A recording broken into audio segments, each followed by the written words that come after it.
আগের যুগের তিনজন যুবক জীবিকার তাগিদে তারা বের হয়েছে কর্মসংস্থান করে খাবে। পথিমধ্যে তারা গুপ্তধন পেয়েছে, স্বর্ণের বার পেয়েছে, তো বড় বড় চারটা পেয়ে তারা মহা খুশি। আমাদের আর কাজ করা লাগবে না, এগুলো বেচে আজীবন খাবো, সুখে থাকবো।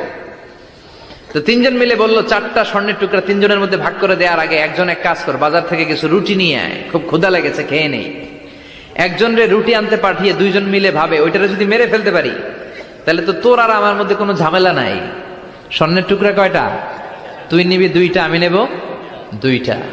আর যেটারে রুটি আনতে পাঠাইছে ওইটা মনে মনে ভাবতেছে রুটির মধ্যে বিষ মিশাই নিয়ে যাব। কি মিশাবো? বিষ খাইয়া ওইটা শেষ, সবগুলো আমার।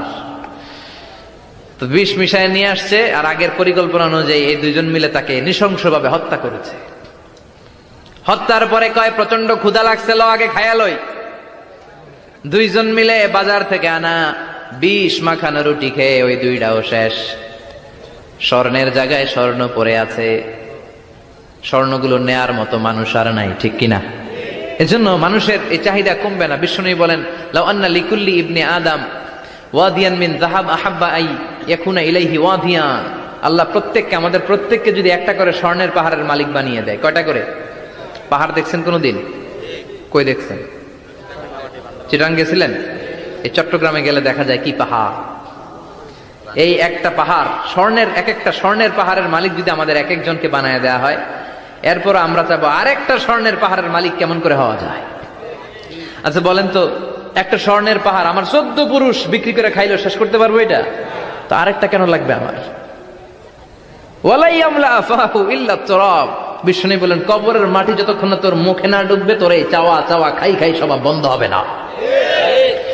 এজন্য আল্লাহ বললেন আলহাকুমুত তাকাসুরু হাত্তা যুরতুমুল মাকাবির। দুনিয়া তোমাদেরকে গাফেল বানিয়ে দিয়েছে, গাফলতি কমবে না যতদিন না কবরে ঢুকো।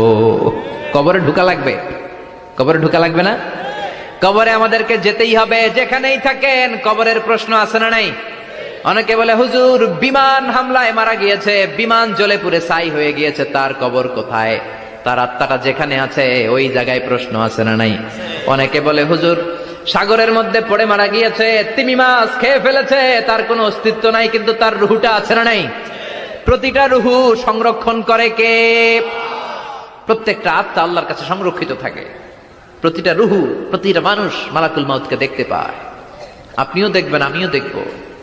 মুমিনদের কাছে এসে মালাকুল মাউত একজন যুবকের বেশে সাদা ধবধবে জুব্বা পরে সুগন্ধি মেখে মুমূর্ষু ব্যক্তির শিয়রে বসে বলে ইয়া আইয়াতুহান